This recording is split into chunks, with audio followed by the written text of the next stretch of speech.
Prezados associados, palestrantes e internautas que acompanham essa live, boa noite. Nesse período difícil que vivemos, um ano inusitado, rapidamente tivemos que nos adaptar a uma nova forma de viver. Nenhum planejamento previu essa situação. Surgem as lives, e elas foram muito utilizadas neste ano de 2020. A Abrace, cumprindo a sua missão de promover a educação em saúde e disseminar conhecimentos sobre as doenças reumáticas, mergulhou nesse movimento. A Abrace surfou nessa onda, optando por a oportunidade para estreitar relacionamentos entre médicos, pacientes e associações, passando informações e divulgando conhecimento. Na esperança de melhorar a condição de vida dos reumáticos, muitas foram as lives abordando diversos assuntos. Sendo assim, é com a grande satisfação que agradecemos o laboratório GSK, que patrocina esse workshop. Saudamos o Dr. Marco Aurélio, aqui representando a Rede Nordeste de Reumatologia, que integra todas as associações da região Nordeste do Brasil. Agradecemos a doutora Wanda Heloísa Ferreira, que irá nos brindar com seu trabalho no GRUPARGE, Grupo de Apoio aos Pacientes Artríticos do Rio de Janeiro, Petrópolis. Agradecemos também o apoio incondicional do Dr. Miter Maia Santiago e da doutora Isabela Lima, médicos reumatologistas da Clínica Ser da Bahia, que apoia há décadas as iniciativas das associações baianas no acolhimento dos pacientes reumáticos. Nessa noite, contamos com a presença de renomados nomes da reumatologia no Brasil e no exterior, que se reúnem em uma mesa redonda, que devido ao distanciamento social, nem é tão redonda assim. Vamos abordar os seguintes temas: a importância das associações dos pacientes, educação em saúde, lúpus e os novos tratamentos. Durante e ao final do workshop, haverá perguntas e respostas sobre os temas apresentados e sobre o lúpus. Dessa forma, convidamos você que nos assiste para juntos buscarmos conhecimento. Ele nunca é demais. Com a palavra, Dr. Marco Aurélio Azevedo, formado em administração, membro titular do Comitê de Ética da Escola de Saúde Pública do Estado do Ceará, membro do Conselho Diretivo da BioRede Brasil, sócio fundador da ANAPAR, Associação Nacional dos Grupos de Pacientes, diretor do GACE, Grupo de Pacientes Reumáticos do Ceará, e coordenador da Rede Nordeste de Reumatologia. É uma honra para a Abrace promover aos seus associados a sua vivência, experiência e conquista na luta em favor dos pacientes reumáticos. Bem-vindo, Dr. Marco Aurélio. Com a palavra. Muito boa noite a todos. Boa noite, Georgina. Liderança muito importante da Abrace em Salvador. Muito boa noite, doutora Wanda Heloísa. Boa noite, doutora Isabela e doutor Miter Maia. É um prazer muito grande para nós que fazemos o GACE e a Rede Nordeste de Associações de Pacientes estar nesse evento de hoje, que marca um momento muito importante, né? Vivemos dias difíceis e o tema que eu trago hoje para esse evento é da importância das associações de pacientes, né? O trabalho que todos nós fazemos. E é muito prazeroso saber que outras associações estão agora conosco nesse evento, compartilhando esse aprendizado e da riqueza que ele traz em conhecimento. Por isso que é muito importante esse tipo de iniciativa e eu dou meus parabéns à Abrace, que tem feito ao longo desse ano uma série de eventos educacionais. Isso é de suma importância para o paciente que sofre com os diversos tipos de reumatismos. Quando falamos da importância de uma associação de pacientes, o paciente enxerga a associação de que forma? De que forma ela chega para o paciente? Qual a importância dela na vida do paciente? Olha, eu digo para vocês, pacientes que estão nos acompanhando, que é muito importante esse trabalho que é feito por todas elas, esparsas pelo Brasil, fazendo de forma voluntária um trabalho fantástico de apoio ao paciente, levando educação, levando acesso e trabalhando de uma forma incansável para conseguir qualidade de vida para os pacientes do Nordeste, do Brasil. Podemos citar como exemplo a ser seguido o trabalho do Grupagem Petrópolis, doutora Wanda Heloísa, que desenvolve um trabalho fantástico naquela cidade. Eu tive o prazer de já estar em eventos e conhecer o Grupagem, a grandeza dessa instituição e o trabalho que ela desenvolveu durante a gestão na Sociedade Brasileira de Reumatologia de apoio a nós, associações. Por isso que nós crescemos e por isso que nós estamos aqui hoje para compartilhar um pouco do que a gente pensa sobre essa importância. Quando a gente fala em associação de grupo de pessoas e de forma voluntária, trabalhar para o outro, olhar o outro como você deveria olhar a você mesmo, olhar o paciente na visão da associação, é como se a gente estivesse olhando para o espelho, olhando para a gente mesmo, tá? Tentando trabalhar desenvolvimento de sociedade, facilitando a representação dos indivíduos em outras instâncias mais difíceis, que geralmente, às vezes, ele se sente impotente para chegar lá, mas uma associação consegue fazer um trabalho, chegar ao poder público, chegar a uma sociedade médica, até do lado, como a Abrace tem esse médico fantástico, Mittermeier, né, que está aí dando apoio no Conselho Científico de vocês, que desenvolve um trabalho na Bahia extraordinário, que tem visão humanitária, e a associação cresce quando ele tem apoio de entidades com essa representatividade. A gente fala de advocacy porque é algo assim que faz parte do nosso dia a dia na associação. Por que é importante o advocacy? O advocacy significa lutar por uma causa e por meio da conscientização da sociedade, mostrar para a sociedade a importância da associação e do cuidado daquele paciente que pertence àquela associação. A capacitação de agentes transformadores, mobilização de pessoas, da própria população, para dizer, estamos aqui, precisamos disso, somos uma associação, estamos aqui congregando pessoas com patologias que sentem necessidades, que sentem dor, que precisam de acesso, que precisam de cuidado. Por isso que essa palavra pequenininha, mas mágica, chamada advocacy, é um exercício diário nosso. De todos nós que fazemos associação, do próprio paciente que às vezes pratica sem saber que está praticando o advocacy, né? Tentando mudar uma situação inadequada, uma situação injusta, muitas vezes a falta de acesso a uma medicação, a uma política pública de saúde, que uma entidade como a Abrace vai lutar em Salvador para o seu paciente. Assim como o GACI luta aqui no estado do Ceará por políticas públicas, por acesso, da mesma forma o Grupagem Petrópolis, da mesma forma as demais associações, eu estou me limitando a falar dessas três, se eu for falar das demais são muitas, mas que desenvolvem um trabalho fantástico, não só na reumatologia, como em outras patologias, né? Então, vocês, pacientes, vocês, integrantes, vocês, membros das associações, vocês têm um papel importantíssimo, tá? E a associação só cresce quando vocês aderem a essa luta, quando vocês participam, quando vocês procuram a associação para doar um pouco de si, um pouco de cada um.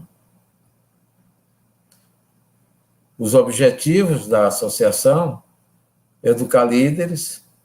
Hoje nós vamos ter uma aula aí fantástica de educação em saúde com a doutora Wanda Luiza, faz esse trabalho há anos, é um trabalho de cunho internacional, que ela foi buscar fora do Brasil e trouxe para cá, e desenvolve com muita competência. Isso chama-se educar líderes, educar pacientes, porque na proporção de que a gente educa os líderes, eles são aquelas pessoas que vão depois transmitir para os associados, que vão compartilhar os conhecimentos adquiridos, né?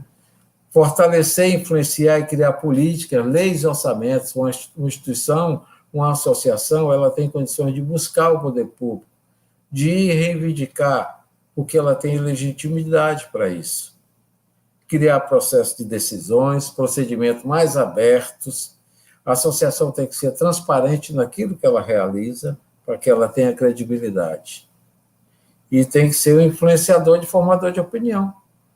Quando a gente fala para gerar pressão, para que a gente possa mostrar a importância, o tamanho da causa, o quanto é importante poder trabalhar com isso.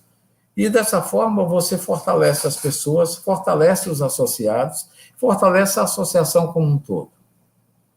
A associação cresce e o paciente tem uma vida mais tranquila, ele tem mais acesso, a causa pela qual a gente luta, ou por cada associação luta, ela é vista de forma importante, tá? Nós precisamos criar oportunidade, que é o que os nossos pacientes precisam, cada vez mais, e em tempos mais difíceis, mais ainda. Decidir por fazer advocacy dentro da associação se diz respeito à governança dela própria, tá? E implica negociação estratégica. A associação tem um conselho administrativo, lá onde se discutem as ideias. Vocês têm, como associação, todos nós temos um conselho científico que nos apoia, que nos dá direcionamento. É para isso que os médicos cada vez mais estão engajados. Nunca se viu, em tantos anos, tanta adesão da sociedade brasileira de reumatologia para conosco. Uma abertura gigantesca que eles nos deram, eles têm nos apoiado, e o novo presidente já manifestou isso no curso que a doutora Wanda proporcionou para as associações, o compromisso dele de estar junto com a gente. Isso é um reforço enorme. Nós estamos dando continuidade a um trabalho que o doutor Provenza realizou, que foi fantástico, e que a gente, como associação, vai poder ter mais tranquilidade, porque nós temos onde buscar conselho, onde poder buscar apoio para as nossas demandas, né? Tem um planejamento e a divisão de temas que devem ser definidos. Isso é primordial para nós, a associação, o papel dela também, saber o que é que ela vai fazer.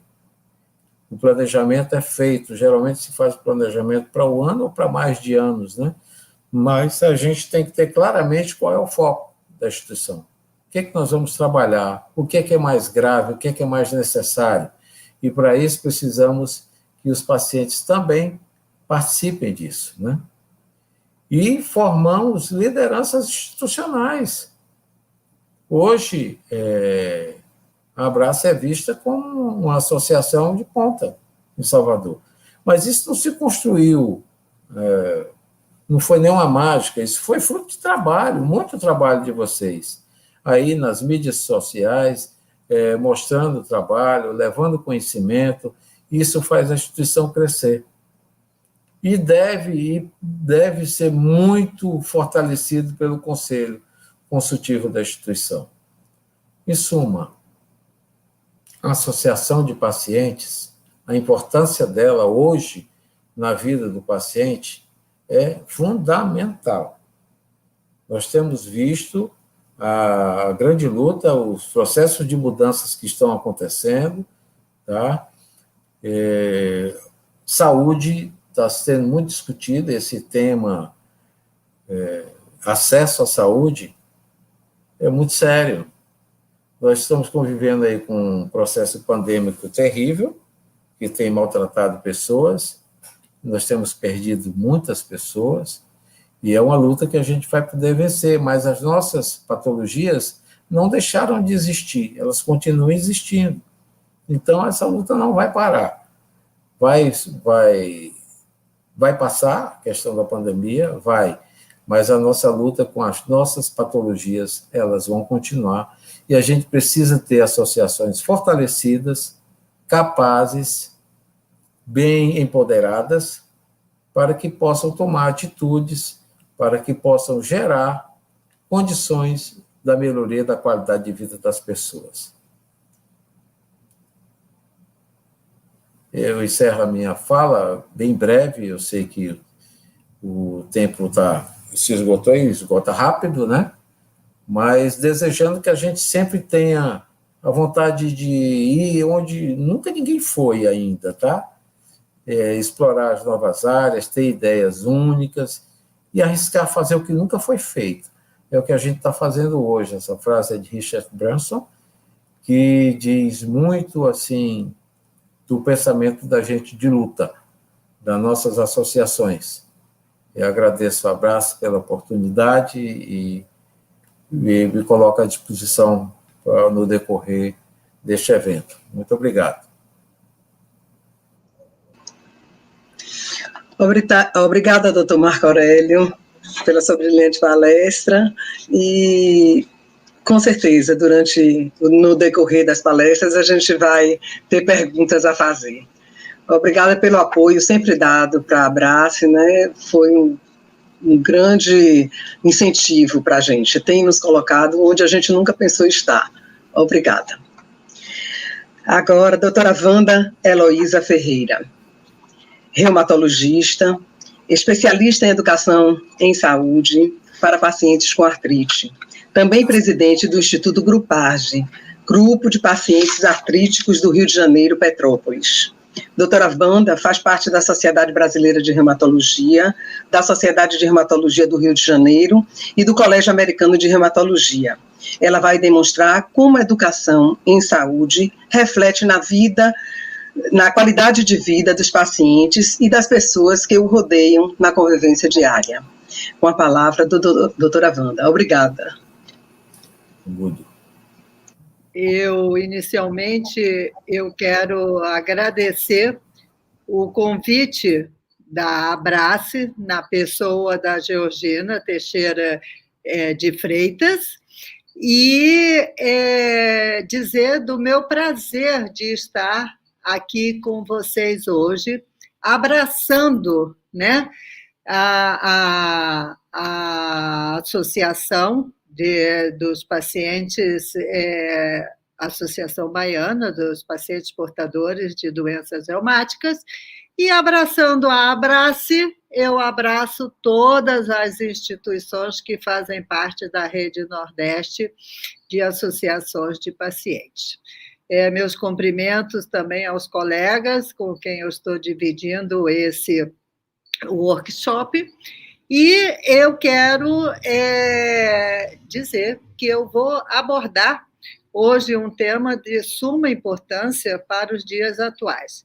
É um tema que é debatido, é discutido em várias ocasiões, mas que não sai da teoria muitas vezes, né? O meu objetivo ao apresentar esse tema é mostrar a importância do trabalho desenvolvido por uma organização do terceiro setor, como a Abrace, como o GARCE e como várias associações que estão nos assistindo, e também dizer que uma associação de pacientes que tem a educação em saúde como seu pilar mais robusto. Eu estou muito feliz também de dividir e poder rever um colega de longa data como o Mitch Maia, né? Boa noite, Mitch, muito obrigada aí pela sua presença, pela força, também com a Isabela Lima. Obrigada aí pelo apoio também, para a gente colocar esses slides e tal. E, na verdade, o que faz sentido quando a gente fala em educação em saúde, o que faz sentido para os pacientes e o sistema de saúde? Vamos em frente, então, com o próximo slide. Infelizmente, eu não vou poder passá-los por aqui, mas a gente precisa entender qual é a diferença entre a educação em saúde e a educação na saúde, né? Isso daí nós temos que frisar bem essa diferença e saber quais são as suas interfaces. O próximo. Olá. Então, o que vem a ser a educação em saúde? A educação em saúde, resumindo, é aquela informação que gera conhecimento. E, portanto, nós temos que construir o conhecimento em saúde para aí sim nós termos o aprendizado. Isso tanto faz o paciente quanto o profissional da saúde. Mas é importante que vocês entendam que muitas vezes a gente tem uma preocupação muito grande com a distribuição de panfletos, a distribuição, muitas vezes, do material informativo, e que isso acaba não gerando conhecimento. E se não gera conhecimento, muitas vezes a pessoa não aprende, né? Isso é uma definição do Ministério da Saúde, é um processo de construção de educação, né? O próximo. E, então, na prática da educação em saúde, nós temos 3 segmentos com atores prioritários. E quais são esses atores? Nós temos os profissionais da saúde, que valorizam a prevenção, do mesmo jeito que a promoção de saúde, tanto quanto as práticas curativas. Então, os profissionais da saúde interagem com os gestores, que têm obrigação, é a função do gestor, apoiar os profissionais da saúde, e que tem integração com a população, que necessita construir seus conhecimentos e aumentar sua autonomia nos cuidados, tanto individuais quanto coletivamente. A interação entre esses 3 segmentos das estratégias ainda está muito, muito, muito distante da prática clínica, né? Da prática diária, digamos assim. E, então, nós estamos falando, próximo, de um processo político-pedagógico. Por favor, o próximo slide. E o termo educação em saúde, ele vem sendo utilizado desde as primeiras décadas do século XX. Nós aqui temos que ter 2 definições. A educação, ela se ocupa dos métodos pedagógicos para transformar comportamentos. Vejam bem, nós estamos falando de mudar comportamento frente a uma doença, mudar comportamento frente ao tratamento dessa doença, mudar comportamento da área social. E também, na saúde, ela se ocupa dos conhecimentos científicos capazes de intervir sobre essas mesmas doenças, ou seja, sobre o seu diagnóstico e sobre o tratamento. É importante, aqui eu fiz uma analogia com um personagem, o Jeca Tatu, as pessoas que são mais, digamos, que foram fãs de Monteiro Lobato, e nesse livro Urupês, nós temos um personagem que é o Jeca Tatu. E esse Jeca Tatu era um menino, né, um jovem que foi contaminado e adquiriu uma doença, a ancilostomíase, que era uma doença basicamente devido à falta de medidas sanitárias, né? Então, eles pegaram o próprio Ministério da Saúde na ocasião, vocês estão vendo que foi no início do século passado, eles pegaram esse personagem de Monteiro Lobato para fazer parte, para chamar, alertar a população para a falta de sanitarismo no país. Da mesma forma que também, um pouco mais tarde, Paulo Freire, no livro Pedagogia do Oprimido, ele também chamava a atenção para a falta de condições sanitárias da sociedade. Então, a educação em saúde, o próximo, por favor, continua sendo um desafio aos gestores. O próximo slide, por favor. Eu não sei quem é que está passando. Quem está passando meus slides, por favor? É Cláudia. E ela não está passando, mas vamos em frente. Então, como eu estava dizendo, a educação em saúde continua sendo um desafio aos gestores e profissionais na busca por práticas integrais. Para promover a educação em saúde, também é necessário que ocorra a educação voltada para os profissionais da saúde, e não só para a sociedade, né? Então, você tendo a sociedade educada, você tendo o profissional da saúde educado, aí sim nós podemos falar de educação na saúde. Vocês estão começando a perceber qual é a diferença da educação em saúde para a educação na saúde. O próximo, por favor. Então, sendo assim, nós temos duas modalidades de educação no trabalho em saúde. O próximo slide, por favor. E quais são essas duas modalidades de educação em saúde? Nós temos a modalidade continuada, que é aquela que envolve as atividades de ensino, tipo pós-graduação. É aquela que tem início, meio e fim, porém, ela se repete de tempos em tempos. E essa é a modalidade de educação continuada.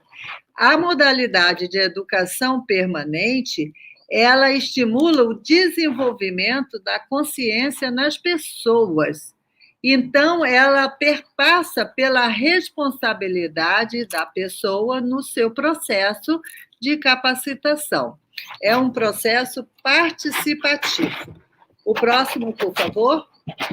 Ai, assim demora tanto. Nossa, vocês vão ter que dar um desconto, viu? O cenário da educação permanente é aquilo que a gente pode resumir como o pensar e o fazer, que são fundamentais para o aprender, né? E ela é mais voltada para a educação social. Então, vocês vejam aqui a grande diferença entre a educação continuada e a educação permanente. Na educação permanente, que é essa que a gente trabalha, que é a educação em saúde, a finalidade é proporcionar uma transformação social, mais do que uma transformação cultural. Eu espero que vocês tenham conseguido me entender. O próximo, por favor. O próximo. E qual é esse cenário da educação permanente, né? O cenário atual que a gente vê, ele está centrado na doença. Ele é excessivamente especializado e ainda é prioritariamente hospitalar, o que onera muito o nosso sistema de saúde. E qual é o cenário desejável? É aquele do modelo integral, que prioriza a promoção da saúde a prevenção, principalmente, de agravos, evitando a hospitalização e as comorbidades, e que utiliza a educação em saúde como forma participativa e dialógica, ou seja, prioriza o diálogo. Então, é uma mudança de paradigma, sem dúvida nenhuma. O próximo, por favor. E aí, sendo assim, nós temos que resumir que o nosso cenário ainda é muito assistencialista, muito mesmo, e mais do que preventivo.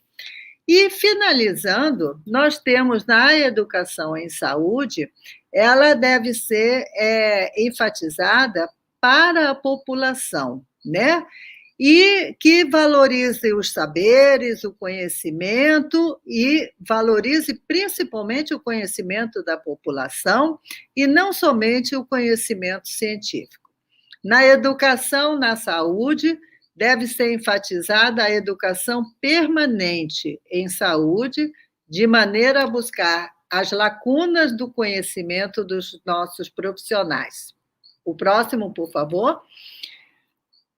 E assim, nós vamos pensando naquilo que nós queremos, que é uma educação médica e humanismo.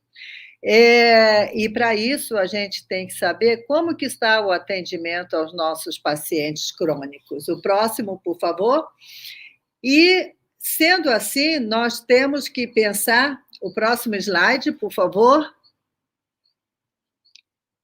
O próximo, por favor. Então, nós temos que pensar que o médico que o nosso paciente quer, aquele que nós desejamos ser, ele tem que ser diferente dos demais.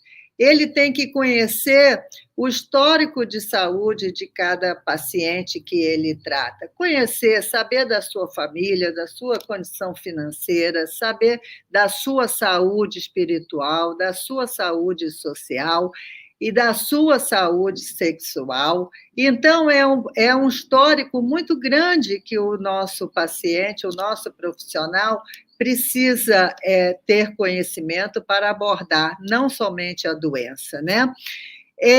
Tem que ser humanista. E o que é ser humanista? É tratar a pessoa e não somente a doença. É importante que se estabeleça uma comunicação franca com cada paciente, propondo medidas que esses pacientes não se sintam desamparados, que eles possam ver o profissional da saúde, não só o médico, como um amigo em primeiro lugar. O próximo, por favor. E quando a gente trabalha nessa área, a gente querendo que humanizar um pouco mais a medicina, nós aprendemos muitas coisas, né? E nós vemos que não é possível humanizar a medicina sem humanizar o profissional da saúde. A educação em saúde é a medicina centrada no paciente como uma força renovadora. É a mudança de paradigma educacional. É necessário que o médico desenvolva habilidades de comunicação, portanto, ter um diálogo profissional-paciente, de forma a trabalhar não só com o paciente, mas também e principalmente com suas famílias e cuidadores. O paciente é o ponto de partida de qualquer tentativa de humanização na medicina.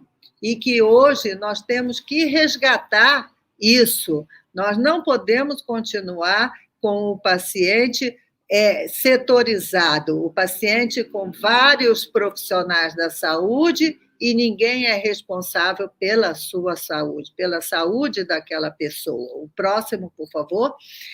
Então, seguindo, nós podemos dizer que, hoje em dia, a nossa medicina, ela centrada na pessoa, a gente consegue já ver alguns resultados de um trabalho de quase, seguramente, 16 a 20 anos. é uma maior satisfação das pessoas e dos médicos, dos profissionais da saúde como um todo, é a melhora da aderência ao tratamento, e aqui eu quero chamar a atenção que a falta de aderência ao tratamento, muitas vezes, é porque o paciente não está satisfeito com a relação médico-paciente, então ele não tem uma boa adesão ao tratamento. Isso é muito importante que seja dito. Tá? A redução de preocupações e ansiedades, redução dos sintomas, diminuição da utilização dos serviços de saúde, isso daí diminui muito mesmo, a diminuição das queixas por má prática, melhora da saúde mental e melhora na situação fisiológica e na recuperação dos problemas recorrentes. O próximo. Então, a gente tem que pensar que nós temos que trabalhar com um método centrado no paciente, né? E qual é a estrutura desse método? É explorar a doença e a experiência da pessoa com a doença. Vocês vejam bem, a experiência de uma pessoa com a sua doença, ela é tão importante quanto explorar a sua doença, tanto quanto o conhecimento científico daquele lúpus que a gente vai tratar, no caso aqui, se falando de lúpus ou de artrite reumatoide. Nós temos que ouvir a experiência que essa pessoa está tendo com essa doença. Entender que a pessoa como um todo, elaborar um plano conjunto de manejo dos problemas. Nós temos que dividir com o nosso paciente a responsabilidade. O paciente é tão responsável pela sua saúde, pelo seu tratamento, quanto o profissional da saúde que está cuidando dele, né? Então, isso a gente só consegue quando nós temos uma relação médico-paciente bem fortalecida, bem estruturada. E mais do que isso, nós temos que ser realistas com o nosso paciente. E, em momento algum, a gente pode prometer uma situação que muitas vezes a gente não vai poder cumprir. Então, quando a gente coloca metas no tratamento, a gente escreve no prontuário, daqui a 3 meses eu gostaria de ver esse paciente assim, assim, assim, com melhora de 30%, de 50% ou 80%. E a gente, então, vai pedir para o paciente fazer essa observação. Ele vê o percentual de melhora nesse prazo, né? Nesse timing. O próximo, por favor. Eu estou um pouco atrasada, mas é por conta aí da projeção, viu, minha gente? Vocês me deem aí um desconto. Então, pensando nisso, a gente tem que ver qual é esse conceito de doença e de adoecimento. Porque você pode ter uma doença, sim ou não, mas não necessariamente você está adoecido. Eu não sei se vocês estão conseguindo me entender. Por exemplo, se você tem uma hipertensão arterial, mas essa hipertensão está controlada, você tem uma doença, que é a hipertensão arterial, mas você não está em processo de adoecimento. Se você tem um lúpus e o lúpus está muito bem controlado, você está, digamos, assintomático, você tem a doença sim, mas você não está no processo de adoecimento. Ao contrário, vejam bem a diferença. Você pode não ter nenhuma doença, mas se você perdeu um ente querido, um familiar, como agora, nesse momento de pandemia, você pode sim estar vivenciando um momento de adoecimento. Deu para perceber? Qualquer coisa, nos debates a gente pode tirar a dúvida. O próximo. Então, continuando, nós vamos ver o que nós podemos acrescentar nesse sentido. Próximo slide, por favor. Ai. Te prepara, hein, Isabela? Te prepara, hein? Então, Quando a gente elabora um plano conjunto de manejo dos problemas, ou seja, quando você conversa e elabora um plano de tratamento com o seu paciente, você vai começar definindo que problemas você vai atingir naquela consulta, naquele período que você vai determinar. E você vai, claro, estabelecer prioridades, porque muitas vezes o paciente vem com um conjunto de doenças, né? Não só o lúpus, mas uma série de comorbidades, e que muitas vezes não dá para a gente atingir todos eles ao mesmo tempo, né? Tratar ou dar prioridade ao mesmo tempo. Então, essas metas para o tratamento ou manejo da doença é diferente da... Nós temos que ter muito cuidado, porque isso pode levar à não adesão ao tratamento. Então, nós temos que ter etapas para cumprir, para que esse paciente também cumpra as suas etapas, né? O próximo, por favor. E é muito importante que a gente sempre coloque um pouco da responsabilidade nos pacientes em relação ao seu tratamento, a cumprir as suas metas. Então, nós podemos dizer que, segundo a Organização Mundial da Saúde, desde 1986, a promoção da saúde é como um processo de habilitar pessoas a assumir o controle da sua própria saúde e poder melhorá-la, né? A prevenção das doenças tem como objetivo reduzir o risco de uma doença, identificar precocemente esses riscos e reduzir as complicações. É por isso que não dá absolutamente para a gente atender um paciente com uma doença, por exemplo, complexa como o lúpus, em tão pouco tempo, né? O próximo, por favor. Nós vamos aqui, eu lamento o tempo, mas vamos em frente, vamos seguindo, por favor. Eita! Então, e quais são essas estratégias de prevenção de doenças? Nós vamos evitar riscos, que é a prevenção primária. Por isso é importante a capacitação na atenção primária. Nós vamos reduzir riscos. Aqui nós evitamos, aqui nós vamos reduzir riscos na prevenção secundária. Identificar precocemente e reduzir complicações já é a prevenção terciária, é o especialista, é o hospital terciário, é onde muitos serviços nossos de reumatologia se encaixam, né? E reduzir ou evitar a iatrogenia, ou seja, já aqui a participação direta do nosso paciente já é a prevenção quaternária. O próximo, por favor.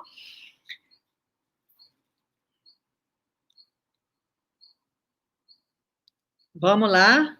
Então, aqui nós podemos resumir dizendo que a relação médico-paciente ela fica muito fortalecida quando nós temos uma presença total e envolvimento do profissional com o paciente. Um cuidado que implica na presença total do profissional e do nosso paciente. Ele ter responsabilidade do controle das visitas, do tratamento, etc. Tá? O próximo.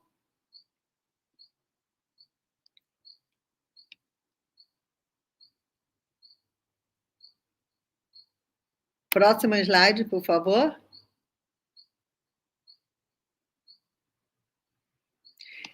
É claro que num cenário como esse, a gente tem que ser realista, né? Nós temos que ter o tempo para poder tratar o nosso paciente adequadamente e nós temos que ter a cronometragem, sabermos em qual etapa que nós estamos e que abordagem nós vamos fazer.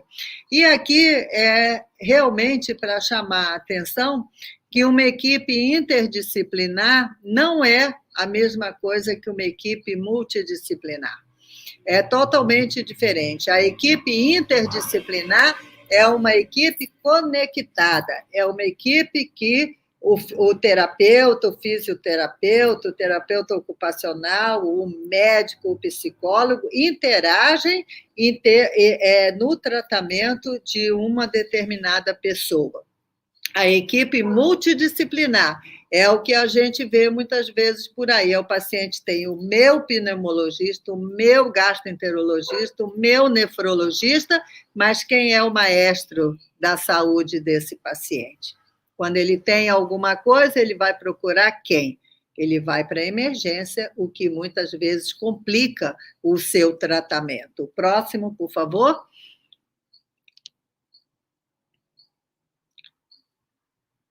O próximo.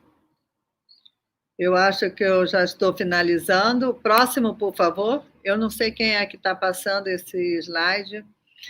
Então, isso daí é apenas para resumir aqui para vocês o que é a educação em saúde, aquela centrada no nosso paciente, o que é a educação na saúde, que é aquela centrada nos profissionais da saúde, e que muitas vezes isso daí leva a trabalhos assim que ganham projeção internacional. O próximo, por favor. Trabalhar com educação em saúde é muito prazeroso. O próximo. E, evidentemente, que a gente não faz isso sozinho. E, então, concluindo, eu posso dizer para vocês que, apesar do avanço tecnológico que nós estamos vivenciando para realizar diagnósticos, inclusive por inteligência artificial, isso não é paralelo à satisfação dos nossos usuários, tá? Isso é o que a gente verificou num estudo recente que o Instituto Grupage fez, e isso está escrito na literatura de uma maneira em geral. Os profissionais da saúde, em geral, eles estão mais preocupados com as doenças do que com os pacientes, do que com os usuários, que estão mais preocupados com o seu próprio sofrimento, né? E o que nós temos essa frase é muito, muito interessante, e isso daí, Sir William Osler, ele diz que o bom médico trata a doença, mas o grande médico trata a pessoa que tem aquela doença. O próximo. Isso daí, depois nós podemos conversar, é uma pesquisa que eu gostaria que todos vocês respondessem sobre a identificação do risco de fatores de risco para fratura por osteoporose no Brasil. O próximo. E, evidentemente, que um trabalho de educação em saúde a gente não faz sozinho, e aqui eu deixo o agradecimento à nossa equipe do Instituto Grupage de Petrópolis. Ok? Muito obrigada, boa noite, e mais uma vez eu peço desculpas a vocês, mas pelo avanço do tempo, mas não dependeu de mim, tá bom? Obrigada, doutora Wanda, pela brilhante explanação. Nem passou tanto assim, né, do tempo, foi justificável, né? A gente pede desculpas aos internautas também, a equipe tem se empenhado, mas tem um time entre o que elas ouvem e a imagem chegar para todos, né? Então esse time aí é que depende da internet, tem outros fatores de TI que influenciam, mas foi tudo bem, e muito obrigada, doutora Wanda, espero ter a senhora de novo conosco. Em breve estarei presencialmente em Salvador. Que ótimo. Doutora Isabela Lima, especialista em reumatologia, professora adjunta da UFBA, médica do Serviço de Reumatologia do Hospital Universitário, professor Edgar Santos, e também da Clínica Ser, na Bahia. Doutora Isabela fala sobre o lúpus e seus novos tratamentos. Bem-vinda, doutora Isabela. Boa noite, Virgínia, boa noite a todos. Eu também vou precisar que inicie a minha passagem, né, de slides, mas gostaria de agradecer o convite para esse workshop, e a gente vai falar um pouquinho a respeito, então, dos novos tratamentos, né. Pode passar o próximo, por favor? Na verdade, quando a gente fala, né, de novos tratamentos, mais do que a gente citar nomes de remédios especificamente, existem algumas outras questões que a gente precisa ser colocadas, né? Parte dessas questões, a doutora Wanda colocou muito bem. Então, assim, quando a gente pensa em tratar um paciente com lúpus, que é um paciente muito diverso, né, na sua apresentação, a gente tem que pensar muito numa individualização, né? Então, eu não consigo ter uma receita de bolo, uma mesma prescrição que vá se adequar a todos os pacientes, apesar da gente ter um diagnóstico comum. Então, assim, nesse contexto de lúpus, a gente sempre tem que pensar que um paciente, ele nunca é igual ao outro, ele tem que ser muito avaliado em aspectos individuais, e a gente observar, quer dizer, a gente vai basear o tratamento, a condução desse paciente dentro dos domínios, quer dizer, quais são as manifestações que aquele paciente apresenta. Então, se eu tenho um paciente que tem um envolvimento que predomina pele e articulação, ele não vai ser tratado da mesma forma que um paciente, por exemplo, que tem uma manifestação renal ou neurológica.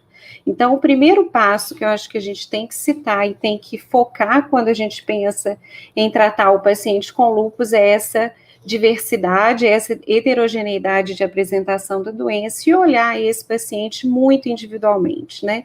Então, olhar quais são os aspectos naquele indivíduo que são acometidos. Pode passar o próximo, por favor?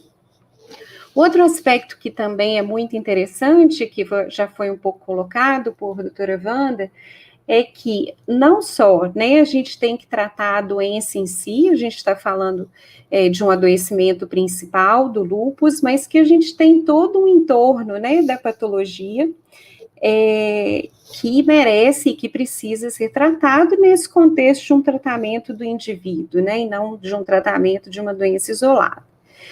E nesse aspecto, quando a gente pensa em tratar o lúpus e todas as condições associadas, esse tratamento vai envolver não só aspectos medicamentosos, mas uma série de outras medidas. Então, assim, a gente nunca pode esquecer, no contexto de um tratamento de lúpus, dessa avaliação, né? Então, impacta, é importante a gente saber a dieta desse paciente, se pratica ou não exercício físico, quais são as medidas que a gente precisa tomar para minimizar risco cardiovascular, risco de osteoporose, que envolve, além, como eu disse, dos aspectos medicamentosos, uma série de outras questões. Então, quais são os hábitos envolvendo questões de tabagismo, de alcoolismo, o que se pode fazer, por exemplo, para prevenir infecções, o que a gente precisa fazer do ponto de vista de saúde mental. Então, é essa questão que foi muito bem colocado por doutora Wanda. Quando a gente considera uma doença que tem a complexidade do lúpus, você tem que olhar individualmente aquele paciente sobre o aspecto, né, sobre o ângulo do lúpus, mas também de todas as situações correlatas, né, concomitantes, vamos dizer.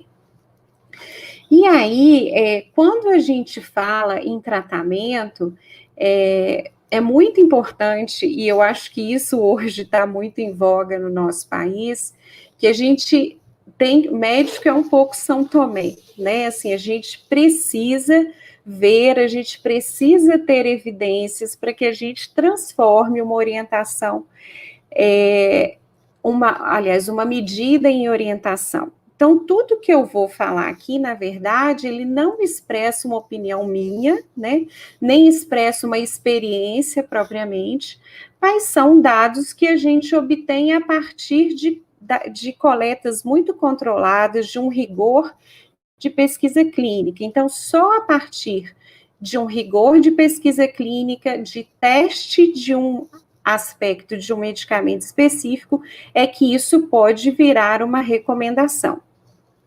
E a gente tem que lembrar que o desenvolvimento, né, e aprovação de um medicamento novo, ele passa por várias instâncias, né, instâncias de fases de estudo, e isso demanda muito tempo. Então, quando a gente fala em novo tratamento, quando a gente fica sabendo de uma medicação que está sendo recentemente empregada, a gente tem que entender que houve ali um passado de 10, 15 anos de estudo, de trabalho, para que aquele determinado recurso pudesse ser virar uma orientação, uma recomendação no manejo do paciente. Então, a gente precisa desses dados comprovados do ponto de vista científico para que a gente recomende ao paciente. Pode passar o próximo, por favor?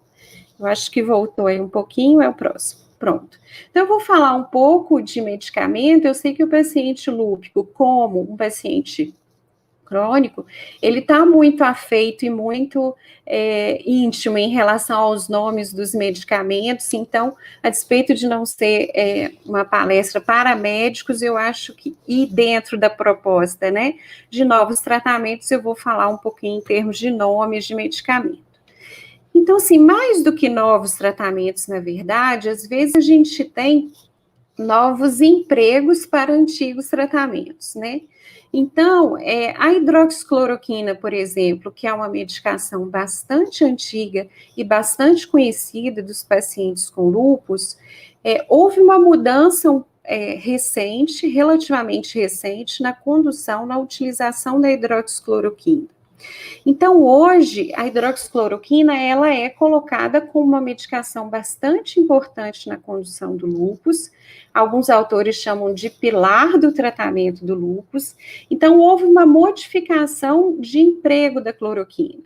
Anteriormente, a gente usava, a cloroquina era considerada, né, uma medicação para utilização para aqueles pacientes que tinham envolvimentos cutâneo e articular leves.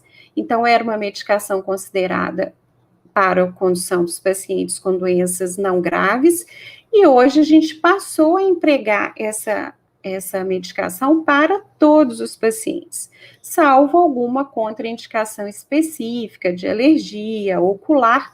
Mas por que a gente passou a utilizar essa medicação para todos os pacientes, ou passou a ter essa recomendação? Porque dados de estudos recentes mostraram que há um aumento da sobrevida naquele grupo que usava cloroquina, quando se comparou com o grupo que não usava cloroquina. Ou seja, quem usa cloroquina vive mais quando a gente, do ponto de vista do impacto de lúpus na sobrevida, do que quem não usa. Então, esse é um exemplo de uma medicação antiga que a gente utiliza, mas que modificou um pouco o aspecto, né, a nossa interpretação ou a nossa utilização com base nesse dado de aumento de sobrevida.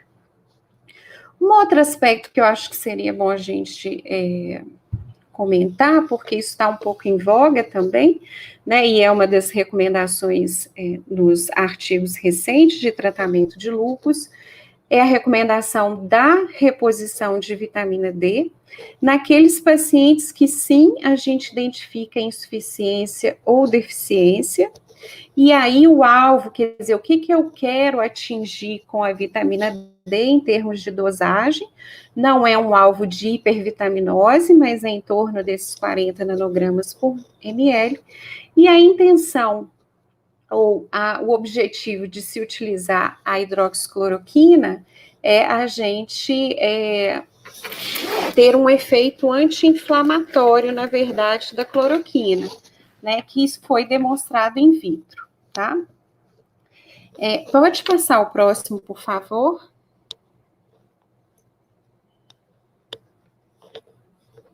Pronto. Um outro aspecto que a gente precisa comentar, que os corticoides, que também são drogas muito utilizadas no contexto dos pacientes com lúpus, existe uma pequena diferença atualmente. Então, assim, a gente tem utilizado, há uma tendência nos pacientes com envolvimento renal que a gente utilize doses menores e por menor tempo do que a gente utilizava desde sempre, tá? Então, isso é uma outra tendência em termos de novidade de tratamento, que é uma ótima notícia também, né?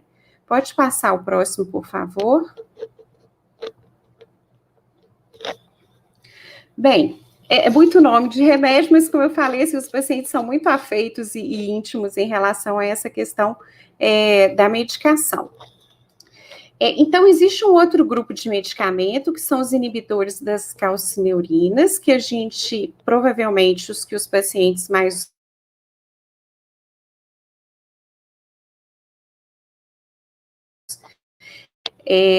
conhecem é a ciclosporina, mas existem só um minutinho, por favor. Aqui. E qual é a novidade em relação à ciclosporina? A ciclosporina e o grupo e as drogas desse grupo, elas provavelmente deverão ser utilizadas em associação com outros imunossupressores, porque existe um conceito novo da gente ter vários alvos atingidos para o tratamento do lúpus, dependendo da manifestação que você for tratar. Então, antes a gente poderia tratar com um imunossupressor só, mas hoje começa a ter um conceito de múltiplos alvos a serem tratados, a serem abordados. O próximo, por favor. Bem, e assim, se a gente for falar qual é a grande novidade em relação ao tratamento do lúpus, que vem a reboque um pouco do que a gente já faz nas artrites, são os medicamentos biológicos, né? Então, o medicamento biológico é uma classe de medicação nova que são produzidos a partir de organismos vivos, sejam células, sejam bactérias, e que eles teriam um mecanismo de ação um pouco mais específico do que os imunossupressores gerais. E aí, você atuaria num alvo específico do processo patológico. Então, esse grupo de medicamentos, ele já é uma realidade bastante importante no grupo da artrite reumatoide, das espondiloartrites, né? A gente já caminha isso nesse grupo de doenças há cerca de 15, 20 anos, mas no contexto do lúpus, a gente está iniciando essa caminhada, certo? Então, pode passar o próximo, por favor. No contexto do lúpus, a gente tem um único biológico aprovado, que é o belimumab. Na verdade, ele é o primeiro e o único, né? A gente teve uma aprovação do belimumab em 2011, nos Estados Unidos, e no Brasil a gente teve uma aprovação em 2013.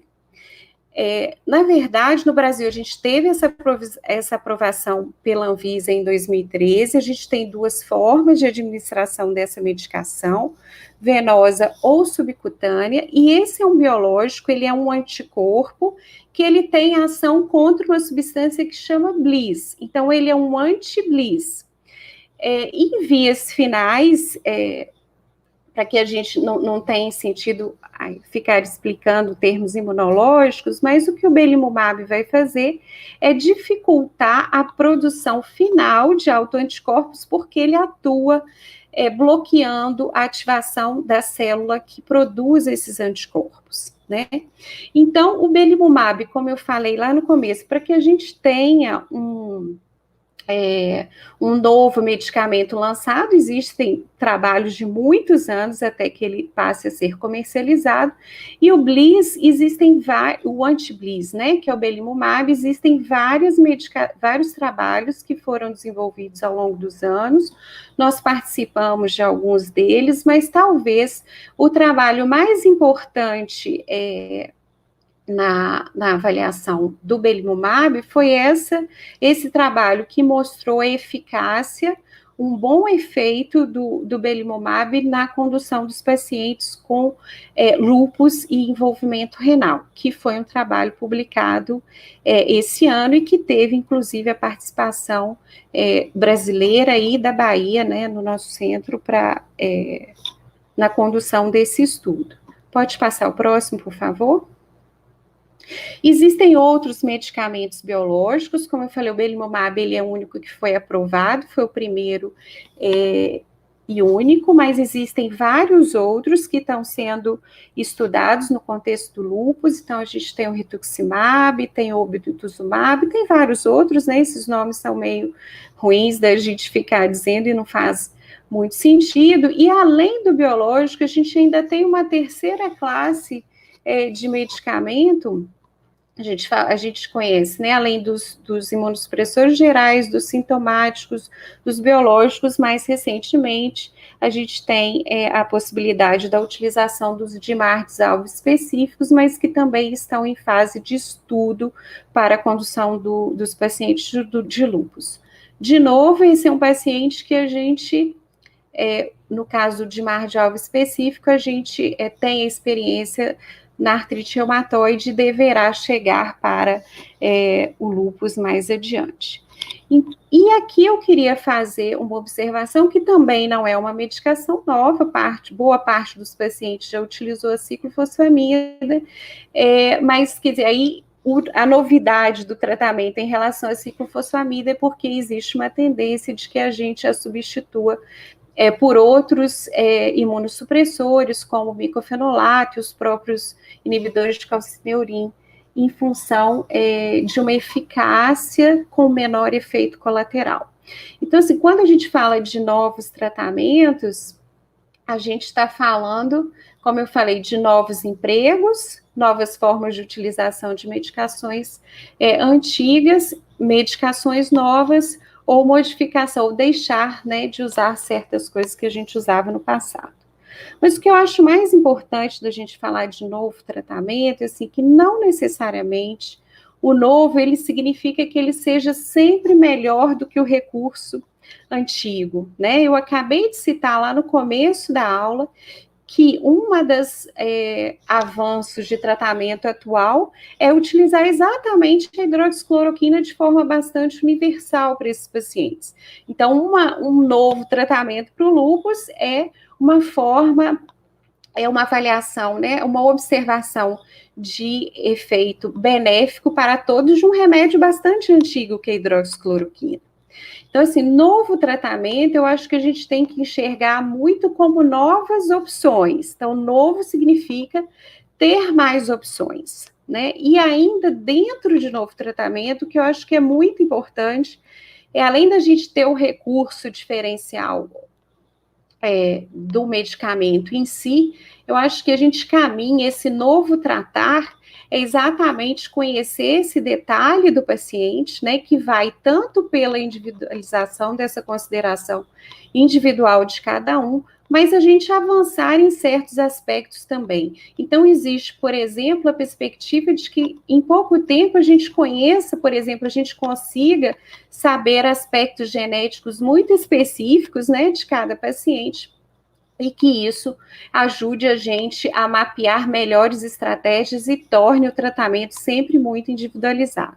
Então, eu vou aproveitar a oportunidade em função da época, né, e desejar a todos vocês um Natal feliz e principalmente protegido para todos nós, e agradecer a importância, dizer que estou à disposição se precisar de alguma coisa. Obrigada a todos.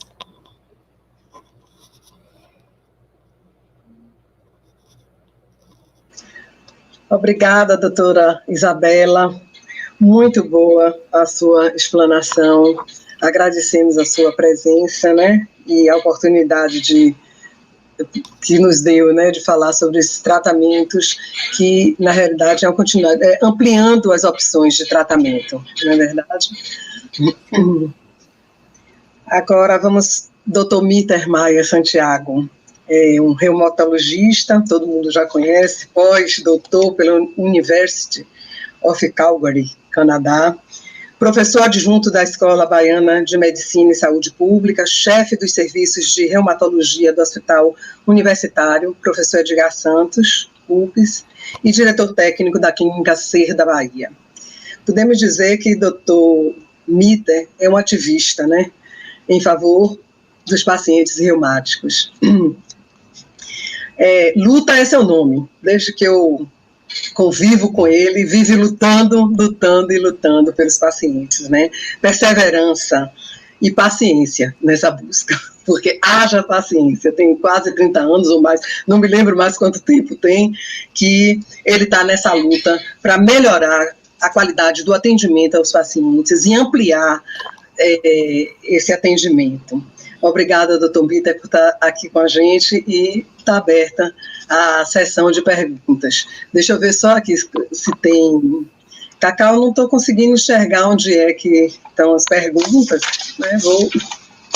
Porque o doutor Mitter vai nos falar. Mas, doutor Mitter, gostaria que o senhor começasse. Pois não. Se você começar a perguntar, porque eu tenho que estudar as coisas que você vai perguntar para poder saber a resposta. Mas, antes disso, eu queria, assim, expressar a minha felicidade de estar aqui participando dessa live. Essa coisa de live é coisa de artista mesmo, né? Porque já desse eu não sabia nem direito o que era isso.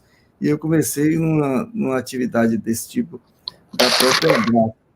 E a Abrace, que por sinal é muito jovem, já nasceu madura, porque tem mês passado, 2 meses atrás, a Abrace fez 2 anos, é coisa de muito pouco tempo e de um alto grau de organização fantástico aí.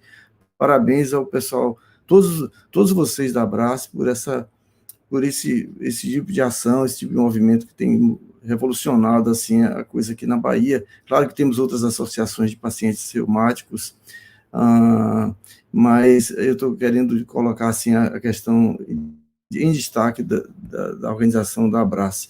A Abrace, então, está de parabéns. Eu queria, então, agradecer pelo convite, dizer que estou muito feliz e dizer que estou participando dessa ação aí junto com minha amiga Wanda, colega Isabela, Marco Aurélio. Eu estou muito feliz sabendo que tem muita gente nos assistindo. Eu queria agradecer também ao pessoal da GSK. Eu não fui autorizado a falar isso aqui não, mas eu vou falar.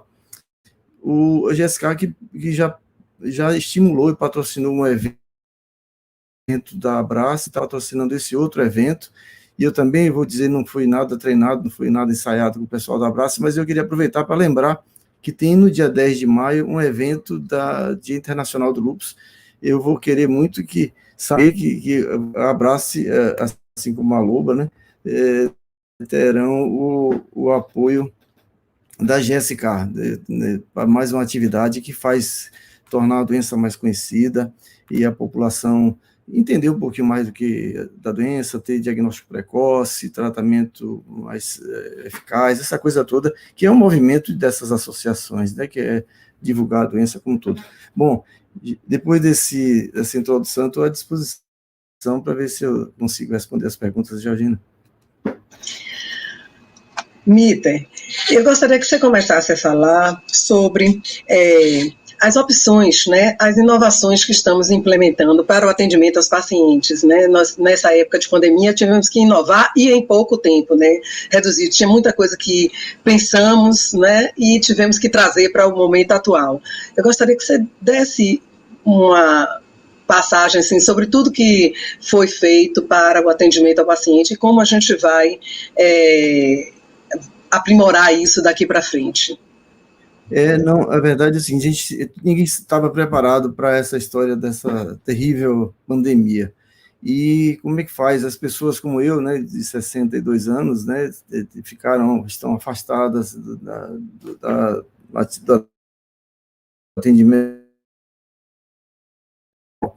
E como é que a gente ia fazer, no que refere à reumatologia, a assistência a são 2.200 pacientes que nós acompanhamos lá no Hospital das Clínicas, a grandíssima maioria com doenças assim, muito complexas, lúpus, outras doenças muito complexas. Como é que a gente ia fazer, porque não estava... Tudo mudou. E aí a opção foi a teleconsulta, foi o atendimento virtual, e isso implicou em uma logística muito grande, né, para o movimento por parte do pessoal do Hospital das Clínicas, com o apoio da Abrace, porque a gente tinha que chamar os pacientes, tinha que organizar essas consultas, e aí foi de fundamental importância o papel da Abrace contactando pacientes, e a gente está fazendo isso até hoje. Outras ações também foram implementadas, por exemplo, uma parceria entre o Hospital das clínicas, Faculdade de Medicina, né, da Bahia, e a CESAB, que é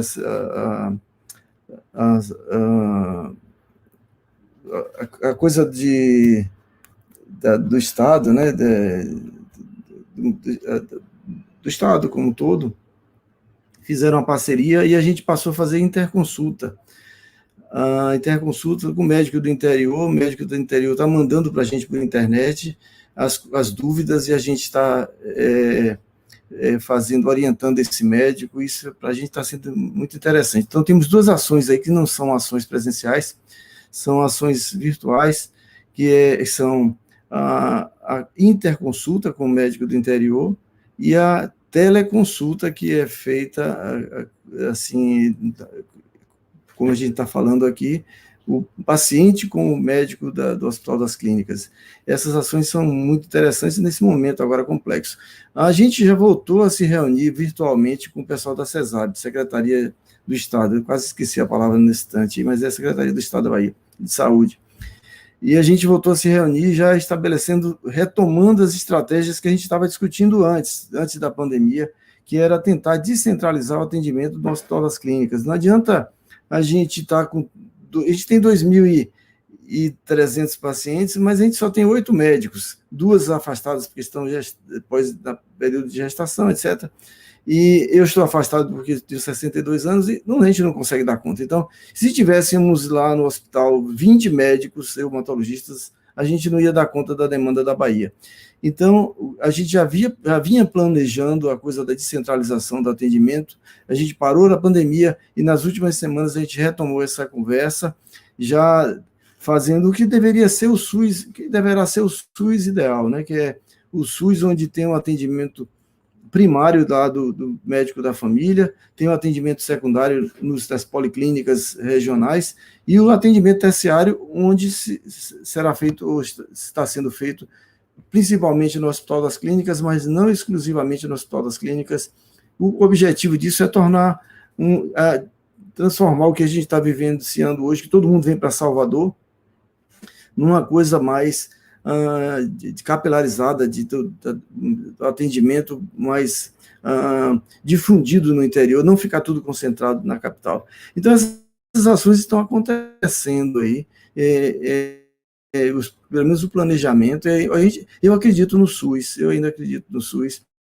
É por isso que a gente está tão ainda envolvido. Eu não tenho vínculo nenhum com a CESAB, com a Secretaria de Saúde do Estado, mas eu estou muito feliz em estar participando dessas ações com eles lá, porque a gente está pensando em como diminuir essa demanda grande de pacientes, de doenças e situações complicadas da reumatologia no nosso Estado.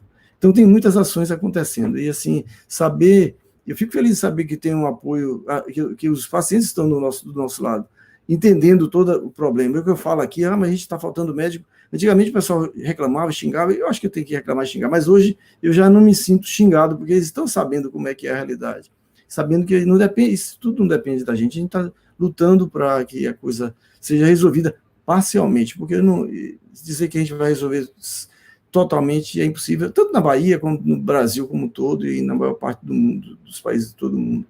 É isso aí. Falei muito, mas não estou enrolando para não responder não, viu, Jorginho? É isso. Como o senhor enxerga, doutor Mitter, frente ao que a doutora Wanda colocou, né, sobre a responsabilidade compartilhada, a educação em saúde, o paciente está preparado para tratar a sua própria saúde, e como isso a gente pode tratar no SUS, no atendimento do SUS, né? Porque é tudo muito bonito, mas muitas vezes, ela mesma falou, né? São 20 minutos no máximo para você atender uma doença complexa, como são as doenças reumáticas. Eu né? vejo isso, assim, essa é uma realidade, a gente está meio aquém, né, ainda muito aquém do que deveria estar em termos de assistência ao paciente do SUS, porque tem a coisa meio paternalista do profissional médico, né, que quer, e também está, ao mesmo tempo, está prescrevendo o remédio, está se preocupando de uma maneira geral, mas com conseguir acesso ao remédio, etc., mas existe muito mais do que isso, como a própria Wanda falou, né? Assim, é muito mais do que isso, é essa participação do paciente, compartilhar decisões, né, porque não é só tome esse remédio e vá-se embora, mas, assim, compartilhar decisões, e nessa luta, para se conseguir os benefícios, né, que o paciente tem direito, tem que ter uma boa relação médico-paciente, tem que ter uma interação positiva, porque se consegue, né, desse jeito. Mas a gente está muito aquém ainda, eu acho que mas a gente chega lá, é um trabalho hercúleo, mas a gente chega lá. Doutora Wanda, se quiser colocar alguma coisa, seu fone está mudo. Ok. Gostaria de complementar só um pouquinho, o Mittermeier falou muito bem. Agora, eu acho que essa mudança não depende só de nós profissionais, e também não depende só de nós, aliás, não depende só dos gestores. Depende principalmente dos pacientes. Os pacientes fazem a diferença. Pensem que um paciente que tem educação na sua saúde, e aí já fica um convite para retornar a Salvador para o curso de educação em saúde para vocês novamente, é fantástico quando a gente vê a diferença de um público que tem educação em saúde do público que não tem educação em saúde. E isso faz a mudança no local. Isso pode exigir a participação do público no Conselho Municipal de Saúde, no Conselho Estadual de Saúde, a Abrace tendo representação nesses conselhos, fazem a diferença, certo? Então, eu chamo a atenção para vocês do sentido da participação dos pacientes. Os pacientes não podem continuar passivos. Não podem continuar passivos. Os pacientes agora têm que saber, não é brigar, não é discutir, não é exigir sem ter uma justificativa, sem ter materialização daquilo que as pessoas estão querendo. Essa é a grande diferença quando você vê um público com educação e quando você vê um público que não tenha a devida educação na sua saúde. Porque eu preciso de um medicamento, porque eu quero aquele medicamento, etc. e tal. Na grande maioria das vezes, as pessoas buscam medicação, e não é isso, minha gente. Vocês têm que buscar saúde. E a saúde é muito mais do que apenas tomar medicação. E isso eu tenho certeza que vocês podem fazer a diferença, sim, na Bahia. Sim, a Abrace tem toda o handicap para fazer essa diferença, certo?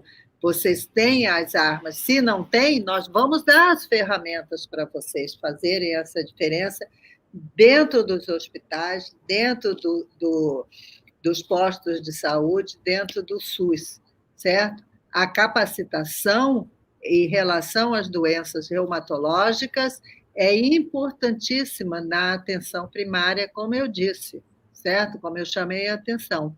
Então, o Mittermeier falou muito bem quando ele disse que nós estamos na parte terciária do tratamento de vocês. Mas, antes disso, nós temos a parte secundária e a parte primária.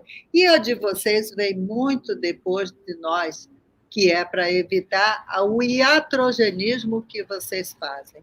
Então, tem que ter, sim, conhecimento para evitar isso. Eu acho que vocês, pacientes, vocês têm que buscar a construção do conhecimento de vocês em relação à doença para vocês poderem fazer a diferença. Obrigada, doutora. Aqui, eu gostaria, não sei se a doutora Isabela, doutor Mitter, né, podia responder, o lúpus, né, e Covid. Onde estão, o momento é esse, a gente tem que falar do Covid nas doenças reumáticas. Eu acho que todos estão esperando alguma coisa sobre esse assunto. Tem até uma pergunta em relação se os pacientes com lúpus imunossuprimidos, eles podem tomar a vacina para o Covid. Eu não sei se foi Marco quem perguntou isso, foi, né? Então, Mitch, quer responder essa? Ou a Isabela? Mas, Isabela, pode ficar à vontade. Só complementando, a grande questionamento dos pacientes é a questão do vírus vivos atenuados, seria somente uma vacina sintética. Só complementando. Certo. Então, assim, nós não sabemos qual vai ser a vacina específica que vai chegar, né, até nós e quando, mas, assim, a princípio, as vacinas que têm essa tecnologia do RNA não teria nenhum problema. Mas, de qualquer forma, assim, essa informação vai ser mais segura à medida que a gente tiver o acesso da vacina específica, né? Mas, a princípio, não parece que não haverá problema. Eu acho que o problema maior será acesso mesmo. Não sei se... Os pacientes de lúpus, que portadores de doenças reumáticas, têm mais propensão, né, tem mais perigo, assim como os idosos, né, teria realmente mais perigo, se bem que ele está protegido pela cloroquina, né? Nem todos usam. Essa é a pergunta que a gente não queria precisar responder. Não precisa responder. Não, fale só sobre o problema, né, o perigo, né, que tem hoje, se eles realmente correm, né, estão no grupo de risco, de mais risco, né? Curioso é que a gente estava muito preocupado no início da pandemia que ia ser um problemão aí, todo mundo tomando muito imunossupressor. A gente estava muito preocupado, né? Curiosamente, graças a Deus, não aconteceu isso em termos de ter lúpus ou outra doença dessas reumatológicas. Está mais associado, mesmo usando as medicações, está associado a um prognóstico pior. Isso é muito interessante, porque eu realmente, no começo, falei, meu Deus, o que é que vai ser da nossa população? Não é pela cloroquina, não, necessariamente, porque tem muita gente com outras doenças reumáticas, o pessoal da artrite reumatoide, que tem artrite reumatoide, não necessariamente usa a hidroxicloroquina. E mesmo usando terapia biológica, o prognóstico desses pacientes não é pior do que a população geral. Isso é curioso. Eu posso complementar um pouquinho? Claro. Georgina? Claro, fique à vontade. Estamos numa mesa redonda. Na verdade, isso é uma realidade. Nós não temos verificado um aumento da incidência de Covid nos nossos pacientes, mas um alerta muito grande que eu acho é o seguinte: nós não podemos esquecer que tem a dengue, certo? Que a dengue está aí e ela está comprometendo os nossos pacientes também, e que no início os sintomas podem se confundir. E outra coisa que está me chamando muita atenção, eu estou no Rio de Janeiro, embora esteja na região serrana, mas é a virada do PPD, é o paciente com tuberculose, certo?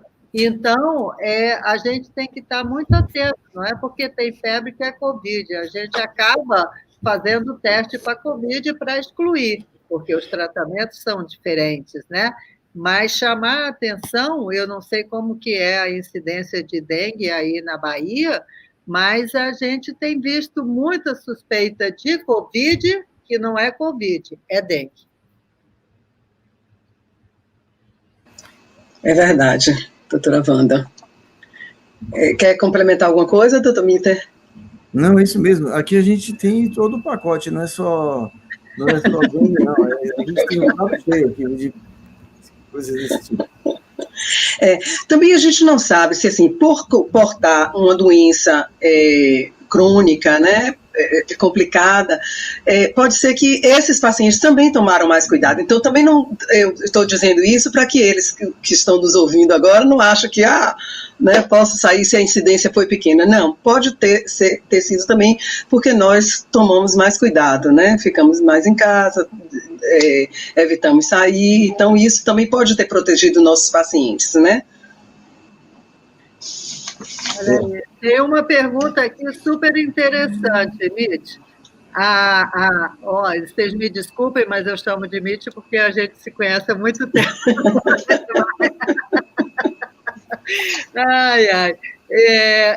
Na verdade, eles estão perguntando, há um histórico de pacientes que melhoraram do lúpus? Alguém já recebeu alta do tratamento do lúpus? A pergunta é boa. Agora, é interessante porque muita gente que está em acompanhamento, tudo depende de onde o paciente, como é que o perfil do paciente. Muita gente que está no hospital de alta complexidade, como o Hospital das Clínicas aqui de Salvador, os pacientes de lúpus que estão lá são os pacientes com um quadro mais selecionado, é um quadro mais complexo, etc. Mesmo lá, que é um centro de referência, a gente tem muita gente com lúpus ultra controlado, e a gente tem, nossa história com lúpus começou no Hospital Santa Isabel, depois foi para a ADAB, e depois a gente está no Hospital das Clínicas há alguns anos, quer dizer, muita gente que eu acompanho, a gente acompanha lá do outro hospital, do Hospital Santa Isabel. Eu voltei de São Paulo tem 30 anos, então estou acompanhando muita gente aí que não está, eu digo, está curada, que não toma remédio e tal, a gente acompanha. Mesmo no hospital, que é um hospital de referência de alta complexidade. Muita gente boa, agora veja, e está sem remédio nenhum. Hoje a gente tem a tendência, como a Isabela mesmo colocou, a gente manter até o hidroxicloroquina, mas tem muita gente sem tomar medicação, com muito controle absoluto da doença, vivendo normal. Quero dizer, eu falei do hospital de alta complexidade, mas antes da pandemia, eu malho aqui perto de uma academia, e algumas mulheres lá são pacientes minhas, assim, que nunca a pessoa vai dizer que essa moça tem lúpus, etc., fazendo tudo, fazendo até mais arte do que eu, claro. Mas com a vida normal e, assim, bom, é bem verdade. Então, depende de que cenário você está vendo, mesmo no hospital de alta complexidade, você pode ter muita gente bem, eu posso até se chamar de curado, mas, assim, essa história de curado é complicado, né? Porque está bem sem tomar remédio, mas a lúpus tem essa coisa que ainda é traiçoeira, você não tem garantia de que um dia pode voltar a ter a doença reativar. Mas a gente tem muita gente que eu posso considerar curada. E eu falei do outro cenário, que do consultório, a complexidade é menor.